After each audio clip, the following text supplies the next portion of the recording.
O Apocalipse, parte 2, extraído do livro O Evangelho como me foi revelado, escrito pela mística religiosa católica Maria Valtorta, primogênito dentre os mortos. Ao ler esta frase, uma certa confusão se forma no pensamento do leitor mal treinado. Surge uma espécie de dúvida e surge como consequência uma pergunta. Mas aqui não há erro ou tolice, visto que o primogênito é Adão, primogênito na vida da graça, tanto que Cristo é chamado de novo Adão ou segundo Adão, e dado que mesmo que o primeiro homem seja excluído, porque caiu da vida sobrenatural, e assim permaneceu até o 33º ano de Cristo, primogênita e pela palavra da sabedoria, e tendo sido concebida e nascida antes de Cristo, seu filho, com plenitude de graça, é chamada sua mãe Maria? Não há erro ou contradição. Adão é o primeiro homem, mas não o primogênito, não tendo sido gerado de nenhum pai, nem de nenhuma mãe, mas criado diretamente por Deus. Jesus é o unigênito do Pai, de quem ele também é o primogênito. Do pensamento divino, que não teve começo, foi gerado o Verbo, mesmo ele sem nunca ter tido um começo. Ele é, portanto, como Deus, o primogênito absoluto, e é também o primogênito como homem, embora nascido de Maria, por sua vez chamado primogênito pela sabedoria e pela Igreja, porque pela paternidade de Deus Pai é o verdadeiro primogênito dos filhos de Deus, não por participação, mas por geração direta. O Espírito Santo descerá sobre ti e o poder do Altíssimo te cobrirá com a sua sombra. Por isso, o santo que nascerá de ti será chamado Filho de Deus. Primogênito, portanto, mesmo que diante dele a mãe fosse cantada, filha primogênita do Altíssimo, e se a sabedoria, da qual ela é a sede, dissesse dela: o Senhor me possuiu desde o princípio, desde antes de fazer as coisas, desde a eternidade fui estabelecido. E ainda, aquele que me criou descansou em meu tabernáculo. Primogênito, porque se a mãe é santíssima e puríssima, por singular privilégio, o filho é infinitamente santo e infinitamente puríssimo e superior, infinitamente superior à mãe, porque Deus é. Ela, filha mais velha, por opção do pai, que a possuiu, sua arca sagrada, desde que seu pensamento pensou nela e estabeleceu que a graça deveria vir por ela, para dar graça aos homens, e desde que, tendo-a criado cheia de graça, descansou nela sempre, antes, durante e após a maternidade. Verdadeiramente ela era cheia de graça, porque era imaculada, sempre cheia de graça, e pela graça se fez fecunda, e a graça encarnada e infinita tomou nela e dela a carne e o sangue do homem, formando-se no seu seio virginal, com seu sangue, feita unicamente por sua obra e pela obra do Espírito Santo. Ele, filho primogênito, por geração eterna, nele o Pai viu todas as coisas futuras ainda não feitas, materiais e espirituais, porque em sua palavra o Pai viu a criação e a redenção, ambas operadas pela palavra e para a palavra. Maravilhoso mistério de Deus! O imenso ama a si mesmo, não com um amor egoísta, mas com um amor ativo, poderosíssimo, na verdade, infinito, e por este único ato, que é o mais perfeito, ele gera seu Verbo igual em todas as coisas a ele, o Pai, exceto na distinção de pessoa. Porque esse Deus é unitrino, ou melhor, uma unidade admirável, por assim dizer, com três faces, para tornar a explicação clara aos incrédulos, também é uma verdade de fé que as faces individuais são bem distintas, isto é, teologicamente, há um Deus e há três pessoas iguais em divindade, eternidade, imensidade, onipotência, mas não confundidas umas com as outras, na verdade bastante distintas, e uma não é a outra, mas não há três deuses, mas apenas um Deus, que por si deu existência às pessoas divinas individuais, gerando o Filho, e por isso mesmo dando origem à processão do Espírito Santo. O poder tudo vê e faz pela sabedoria e pela caridade, que é o Espírito Santo. Realiza as suas maiores obras, a geração e encarnação do Verbo, a criação e deificação do homem, a preservação de Maria da mancha de origem, a sua maternidade divina, redenção da humanidade caída. Ele veio e faz tudo por meio da sabedoria, ou seja, por meio daquele que era antes de tudo e que, portanto, com plenos direitos, pode ser chamado de primogênito. Quando a criação, que existe há milênios e vive sua vida nas formas e naturezas individuais que Deus quis colocar na criação, não era ele, o Verbo do Pai, já era. E por meio dele todas as coisas que não eram e que, portanto, não tendo vida, eram como mortas, foram feitas e, portanto, tinham vida. O Verbo divino os fez nascer do caos em que todos os elementos se agitavam em desordem e em vão. A palavra divina ordenou todas as coisas, e todas elas se tornaram úteis e vitais, e assim a criação visível e sensível foi com leis de perfeita sabedoria e com o objetivo de amor. Porque nada foi feito sem o propósito do amor e sem a lei da sabedoria. Das gotas de água recolhidas nas bacias, as moléculas recolhidas para formar as estrelas que dão luz e calor, das vidas vegetais pré-ordenadas para alimentar os animais e estas para servir e alegrar o homem, obra-prima da criação, que pela sua perfeição animal e racional, e sobretudo pela parte imortal que nele encerra, o próprio alento do Eterno está predestinado a regressar à sua origem para regozijar-se em Deus e ser a causa do seu regozijo, porque Deus regozija-se com a vista de seus filhos. Tudo foi feito por amor,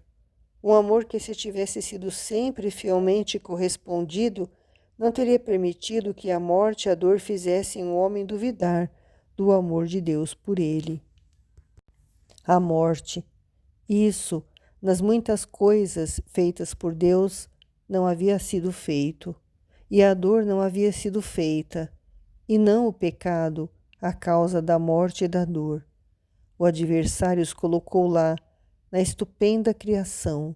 e para o homem, perfeição da criação, que se deixou corromper pelo inimigo, pelo ódio, veio a morte, primeiro da graça e depois da carne, e todas as dores e dificuldades que se seguiram à morte da graça vieram em Adão e em seu companheiro, sua companheira, e em todos os descendentes dos progenitores. Como então se diz que Jesus é o primogênito dentre os mortos, se ele nasceu de uma mulher descendente de Adão, ainda que por obra da fecundação divina a mãe o gerasse, e a mãe nascesse bem de dois, justo sim, mas manchado pela mancha hereditária que veio de Adão a todo homem, mancha que priva da vida sobrenatural, aqui estão as objeções de muitos. Duplamente primogênito é Cristo, desde o seu nascimento, porque nascido como homem, ainda não nasceu, sendo que quando o primogênito nasceu de Adão, Adão não podia mais gerar filhos com vida sobrenatural, concedidos quando seus primeiros pais já estavam corrompidos e caídos na tríplice concupiscência, nasceram mortos na vida sobrenatural. E todo pai e toda mãe, desde Adão e Eva, assim procriaram. Até Joaquim e Ana teriam assim procriado, embora ambos fossem muito justos, tanto porque eles também foram prejudicados pela culpa hereditária, quanto porque a concepção de Maria ocorreu de maneira simplesmente humana e comum. Extraordinário no nascimento de Maria, a predestinada Mãe de Deus, houve apenas a infusão, por singular privilégio divino, dado em vista da futura missão da Virgem, de uma alma preservada da mancha de origem, alma única entre os de todos os nascidos de homem e mulher, que ela seja imaculada. Em vez disso, o Cristo, nascido de Maria, é o primogênito de um ventre espiritualmente inviolado, sendo que Maria, fiel à graça, como nenhuma mulher soube ser desde Eva, nem mesmo soube, não digo a menor falta venial, mas nem mesmo a menor tempestade capaz de perturbar seu estado de perfeita inocência e seu equilíbrio perfeito, pelo que o intelecto sempre governou sobre a parte inferior e a alma sobre o intelecto, como aconteceu em Adão e Eva, até que se deixaram seduzir pelo tentador.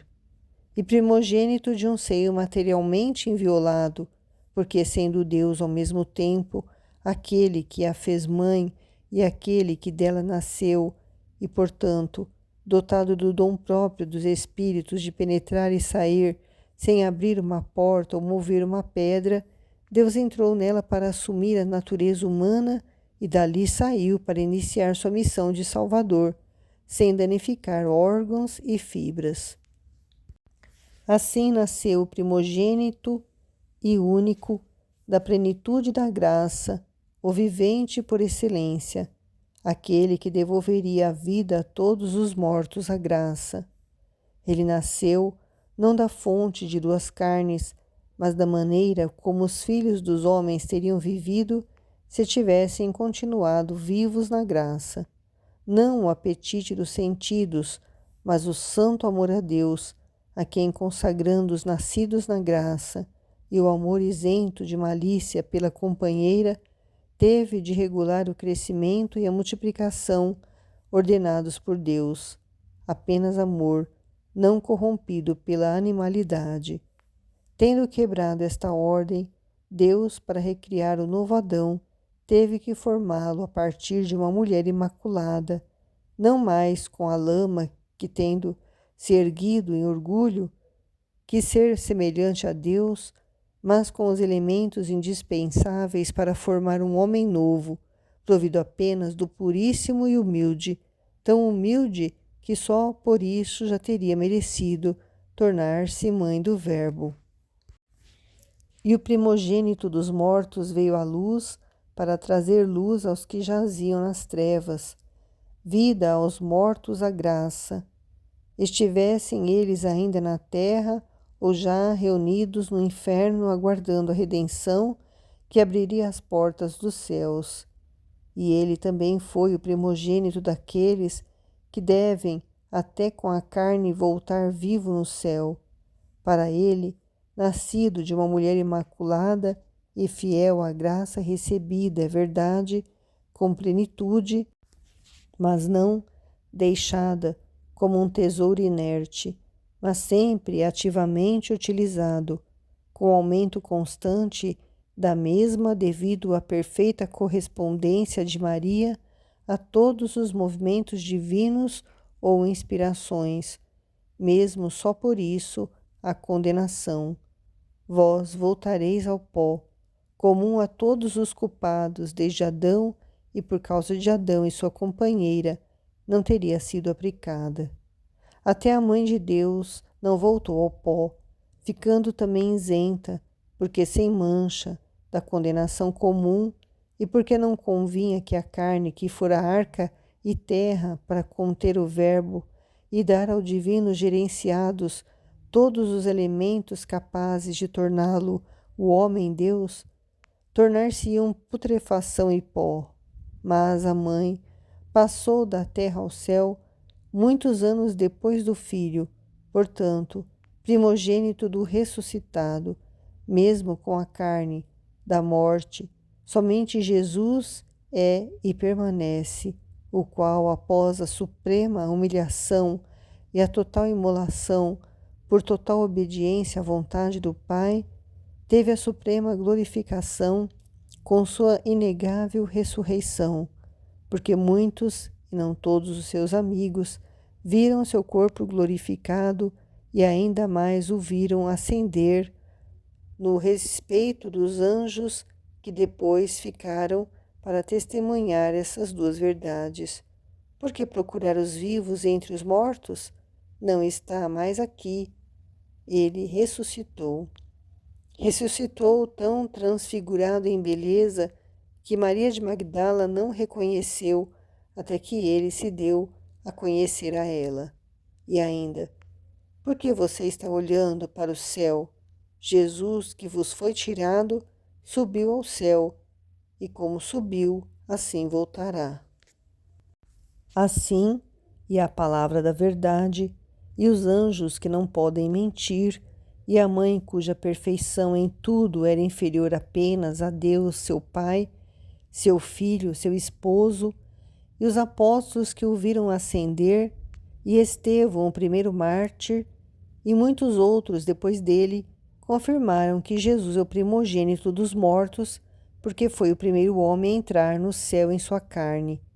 Disse que o dia de Natal é aquele em que um homem justo se levanta com o espírito liberto da carne para fazer parte do povo de espíritos bem-aventurados. Jesus, no dia de seu nascimento, como homem santíssimo, fixou residência ali com todas as suas qualidades de homem-deus, em carne e sangue, alma e divindade, porque era o inocente perfeito.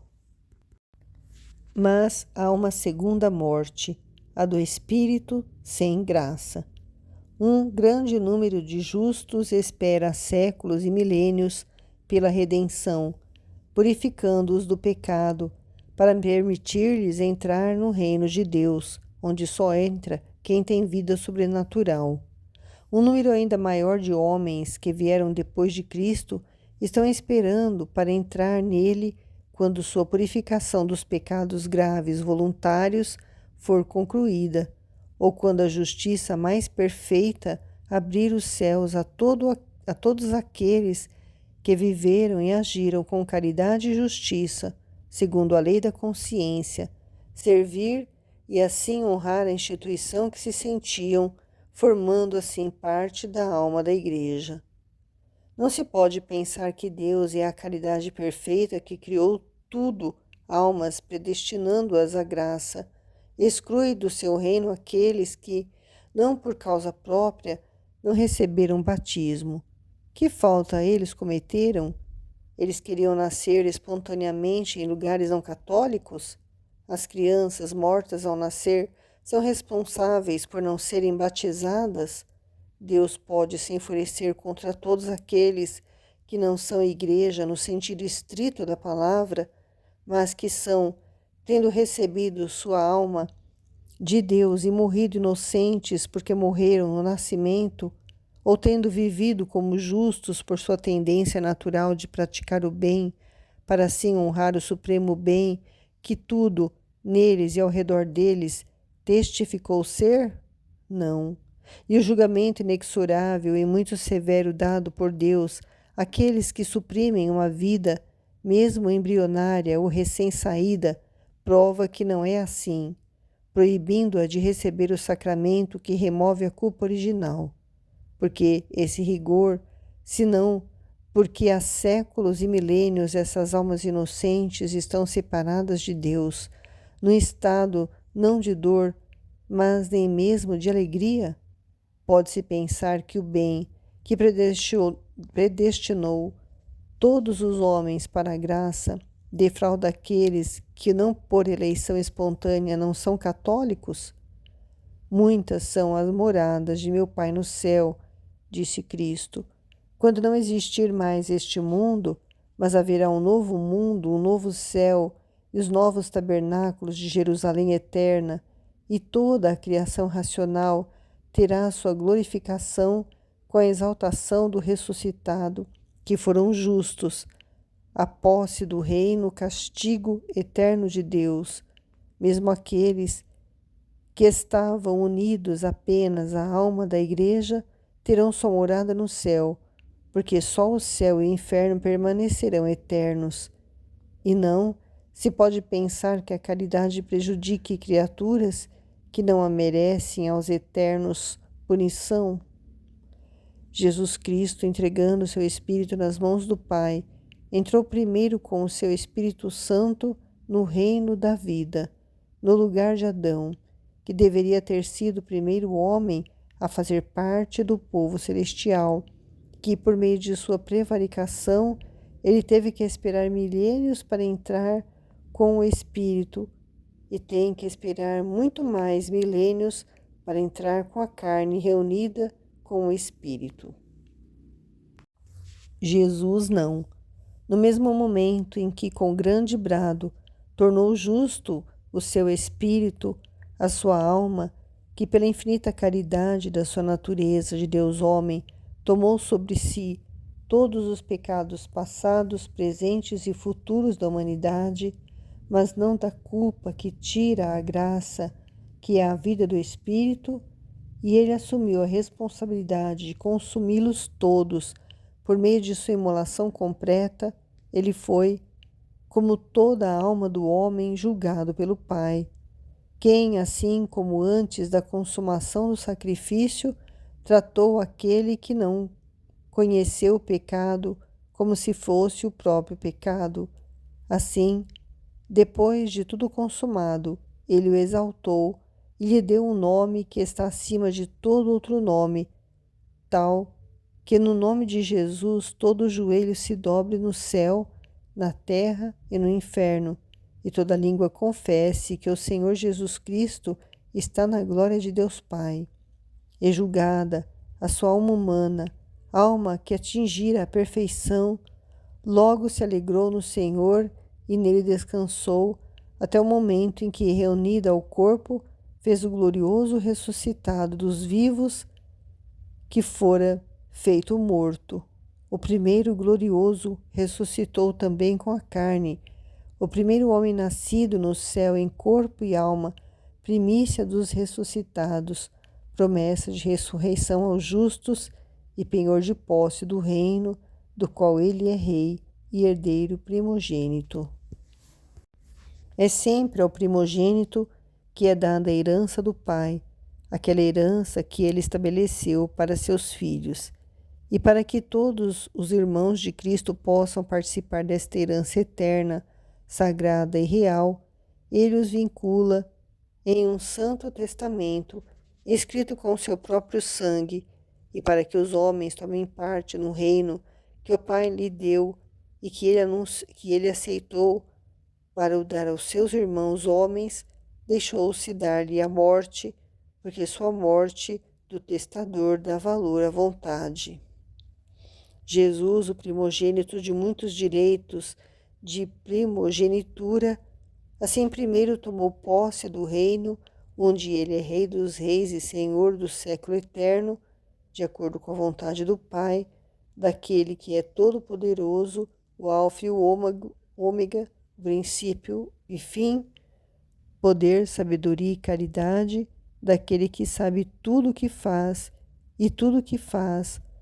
com perfeição e com bom fim, e para isso gerou seu verbo, e quando chegou a hora deu-lhe uma carne, e depois o imolou, e então ressuscitou, exaltou e colocou em suas mãos perfuradas todo o poder de julgamento, pelo qual aqueles que o verão, daqueles que materialmente ou com ofensa de pecados traspassados, baterão no peito uma vez e uma vez, no juízo particular e na aparição final de Cristo juiz, porque assim está estabelecido e assim será. Como? Certamente não recuperando carne. Se a sua volta é certa, é igualmente certo que nunca mais assumirá outra carne, tendo uma carne perfeita, desde a primeira vez que a vestiu, eterna, glorificada por Deus seu Pai. Nem virá para uma segunda redenção. Não haverá segunda redenção, tendo a primeira sido suficiente e perfeita. Desde então os homens tiveram todos os elementos e auxílios sobrenaturais para permanecer no povo dos filhos de Deus, recriados, e passar da recriação à supercriação, só se eles quiserem. Porque se, como já foi dito e sabiamente dito, o homem é uma capacidade que Deus enche de si, e se também a graça é uma semente que Deus põe na alma, ou mesmo um raio que desce até iluminar e fecundar, é lógico que se o homem segue a vontade e as inspirações divinas, sua capacidade de conter Deus cresce e se expande à medida que o homem inteiro cresce em idade e na capacidade de compreender e querer. Entenda as palavras espirituais de Deus, ou seja, os movimentos que Deus desperta em cada homem para conduzi-lo a uma justiça cada vez maior e a vontade de alcançar o fim para o qual foi criado. E da mesma forma, a semente da graça, se o homem sustenta seu crescimento com fidelidade a ela e com a prática da lei e das virtudes, de uma pequena semente se torna uma grande planta, dando frutos de vida eterna. Essa capacidade que se expande para conter Deus cada vez mais, esta planta que cresce soberana no jardim da alma, esse raio do sol eterno,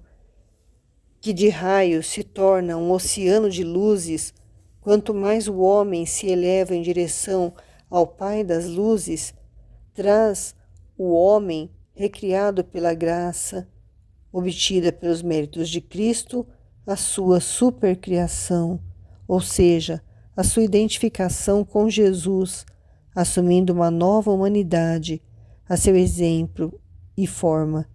Uma nova humanidade que transforma o homem, criatura racional, em criatura divinizada, que pensa, fala, age de maneira mais semelhante possível ao que seu eterno Mestre teve no tempo mortal, e que ele ordenou que seus fiéis tivessem. O discípulo, para ser perfeito, deve ser como o seu Mestre. Por ter tido durante 20 séculos tudo o que é necessário para que o homem possua o reino eterno e alcance o fim para o qual foi criado, não haverá uma segunda redenção por parte do homem-Deus. O homem que perde a graça por fraqueza tem meios para recuperá-la e redimir-se. Assim, como cai por si mesmo, pode ser redimido por si mesmo, usando os dons perpétuos que Cristo instituiu para todos os homens que deles quiserem aurir. E a palavra do Pai não virá para uma segunda evangelização. Ele não virá pessoalmente, no entanto, ele vai evangelizar. Ele suscitará novos evangelizadores que evangelizarão em seu nome. Eles evangelizarão de uma forma nova, de acordo com os tempos, uma forma nova que não mudará substancialmente o evangelho eterno, nem a grande revelação, mas os expandirá,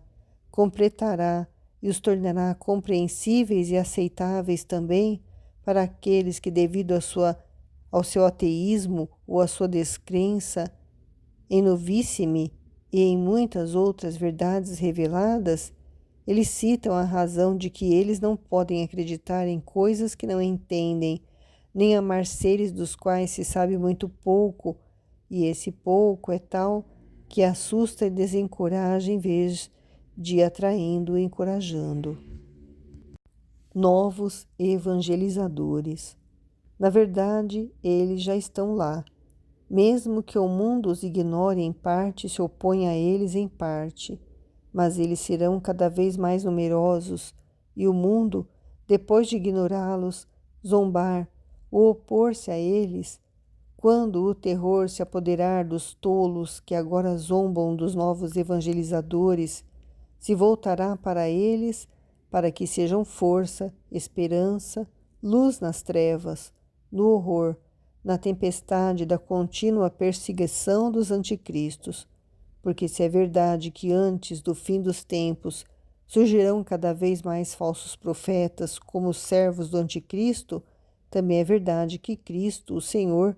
se oporá a eles cada vez mais numerosos de seus servos, levantando novos apóstolos onde menos acreditou.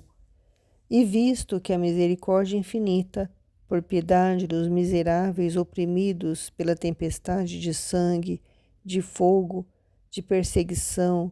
de morte, fará brilhar a pura estrela do mar sobre o mar de sangue e horror,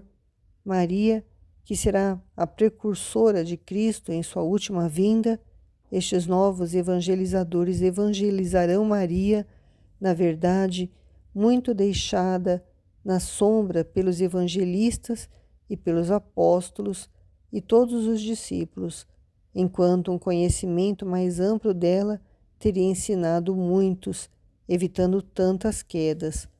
porque ela é a corredentora e mestre de vida pura, humilde, fiel, prudente, compassivo, piedoso, na casa e entre as pessoas do seu tempo,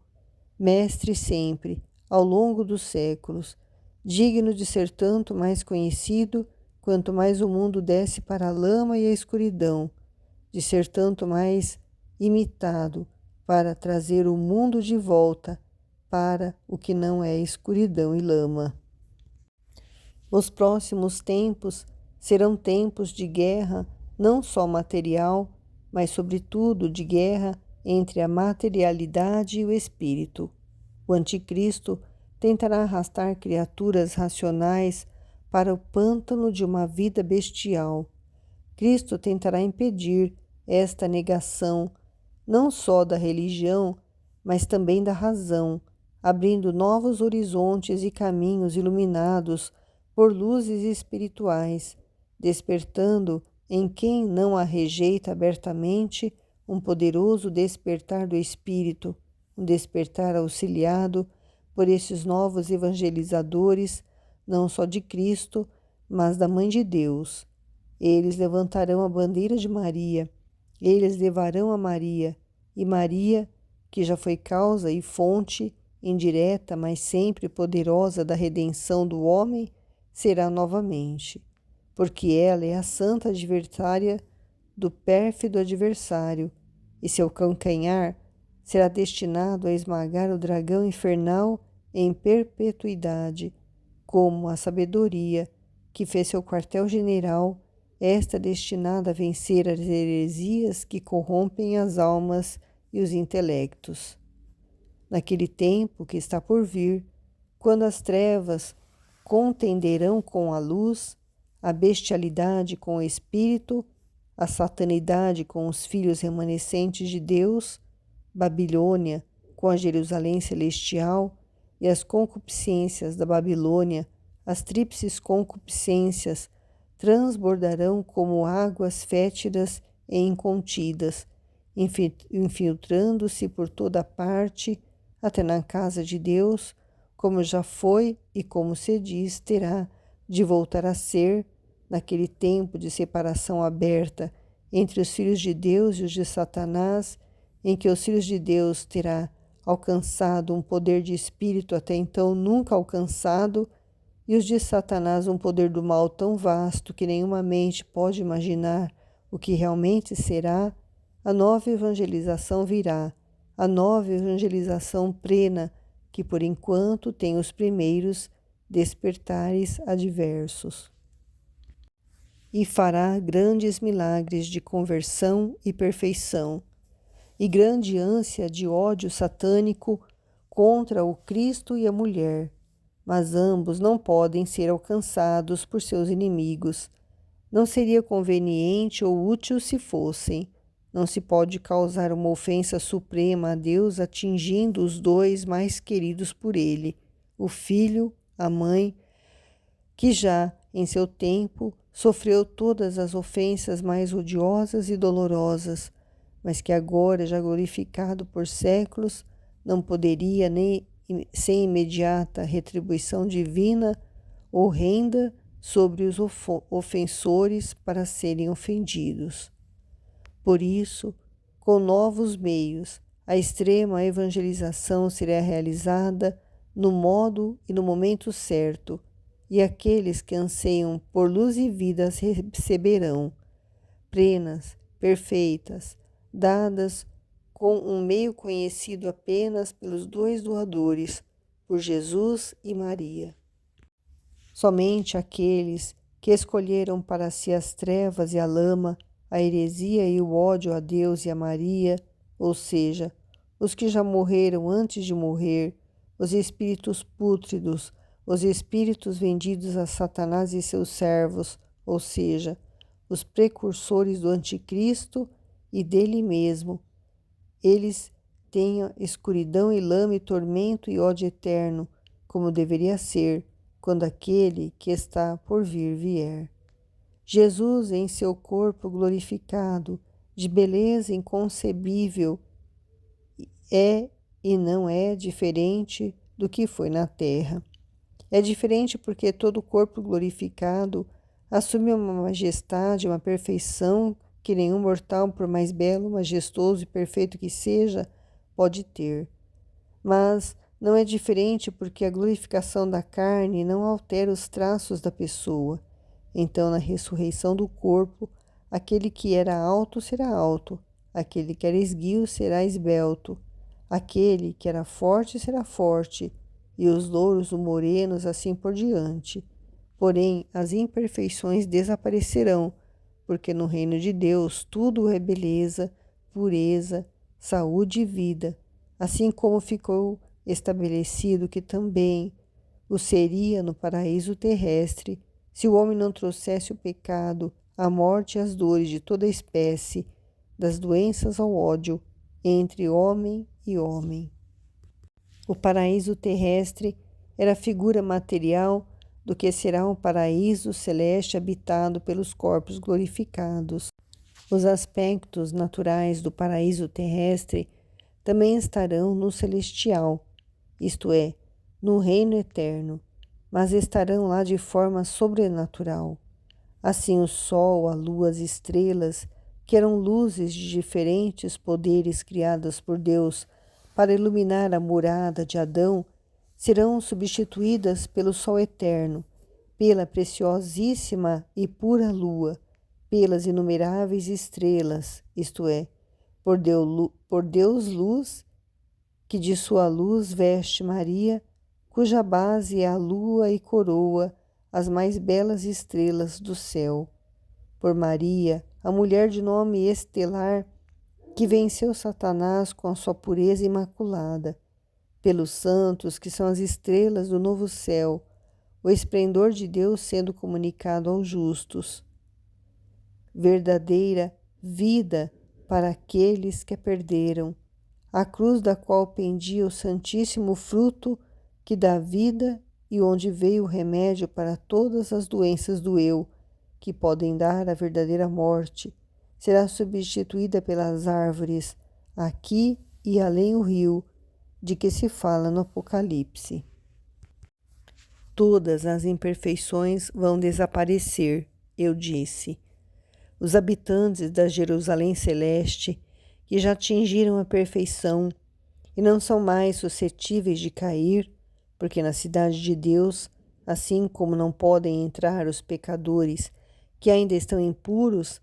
não pode entrar nada capaz de produzir impureza, abominação ou falsidade, será sem imperfeições de tipo. O grande sedutor, que pôde penetrar no paraíso sensível, não poderá insinuar-se no paraíso celeste. Lúcifer, já lançado do céu para o inferno por sua rebelião, será sepultado e tornado nulo no final dos tempos, antes que venham o novo céu e a nova terra, de modo que ele não pode mais agir, prejudicar, causar dor àqueles os quais já terão passado por todas as provas e todas as purificações e viverão no Senhor. Portanto, nenhuma imperfeição do espírito e do intelecto mais existirá, e até as imperfeições físicas, que foram cruz e tormento, merecidas se vierem de uma vida impura, ou imerecidas se vierem da herança dos pais ou da ferocidade dos homens, desaparecerão. Os corpos glorificados dos filhos de Deus serão o que teriam sido se o homem tivesse permanecido em tudo inteiro como Deus o criou,